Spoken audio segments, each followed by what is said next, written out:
and here are the results. We used around 3000 blocks of scanned images. I am saying blocks here, not the images, because we read into the blocks.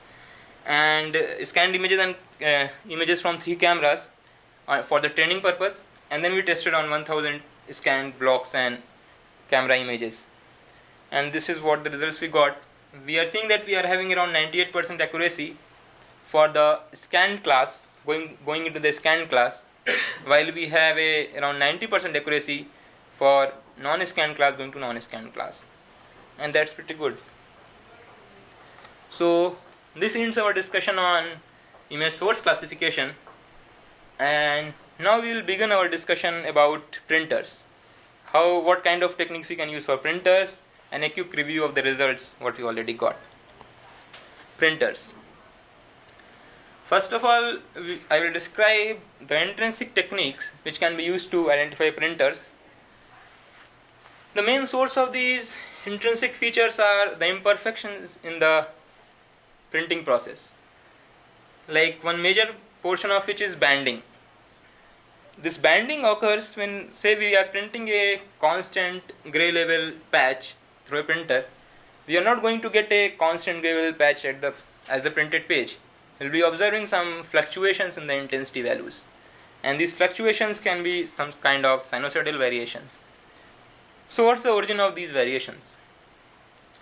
In the printing process, basically there are a number of rollers which support the paper and toner and things like that, and all of these are controlled by a single motor. So these fluctuations in banding basically correspond to the frequency on which these fluctuations are occurring in the motor.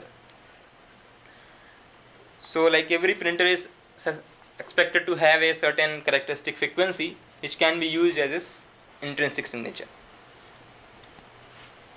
For forensic characterization of printers, we have 2 kinds of techniques depending on what kind of documents we are dealing with. We do banding analysis on halftone images, and we do texture analysis on text printed. Basically, in banding analysis, we take a horizontal projection of the whole printed paper and find out the FFT of it, and that gives us the frequencies at which these fluctuations are occur, and based on that we can figure out which printer has printed that page. Both of these techniques are using intrinsic features only, because we are not embedding anything actively into the printed page. We are just utilizing what is there in the printing pipeline already, and we have achieved accuracy around 90%. That holds on different paper types and consumable age. So for the banding analysis, we are taking the horizontal projections, but for the texture analysis, we extract out certain portions, region of interest from the printed document, and we extract certain features from each region of interest. Say we extract out the characters E, and for every E we found out the features. This GLCM stands for gray level co-occurrence matrix, which is basically second order distribution of the gray levels. This is how we found the GLCM, and then we extract these features from this gray level co-occurrence matrix, which are used by our SVM classifier to tell us which printer has generated that image. Classification method.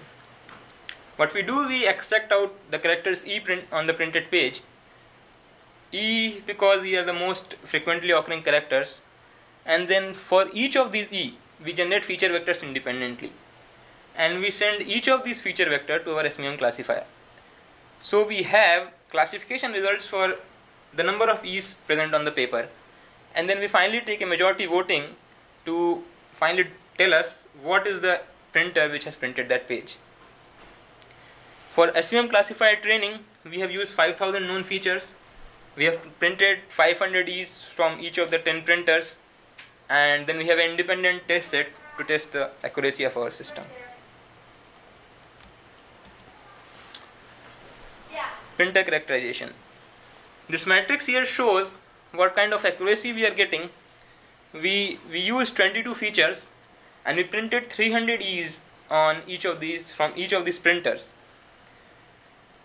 Say the value in this corner here represents this 296 represents the number of E's which are coming from the first printer and classified as coming from the first printer, and the 2 next to it are the E's which came from the first printer but they are classified as coming from the second printer. So the diagonal values basically tell us what are the number of E's which are correctly classified, and if we take a majority voting, we can clearly see that we will get accurate answers about the printers which have generated that image, which has printed that paper. Now, the second thing we can do is we can extensively embed some signatures in the printed page. What we do here is we modulate the EP process to generate banding signals. Earlier we are utilizing the banding signals which are characteristic to the motors present in the printer, but now we can embed our own banding signals to tell us which particular printer has printed that paper. We can embed the printer's name and maybe the date of the printing, and we can possible sources of generating these banding signals is laser intensity modulation, or we can control the motor, or we can do the laser beam steering. One of the ways to do this extrinsic signature embedding is laser exposure modulation. What we do here is we control the intensity of the lasers in some sinusoidal fashion, which will effectively lead to different dot sizes. Say we are varying the intensity of the laser beam in a sinusoidal manner, we will be having the dot sizes varying in a sinusoidal manner as we are seeing here, and we can pick up these periodic signals to find out what kind of modulated signal is there on the laser beam, which will tell us effectively which printer has printed that image. Here we are showing the results. The image on the left top corner is the original image, original printed image, and on the right side we have the image on which 4 different frequencies are embedded on the laser beam. Then we have the FFT of the horizontal projection corresponding to these 2 images.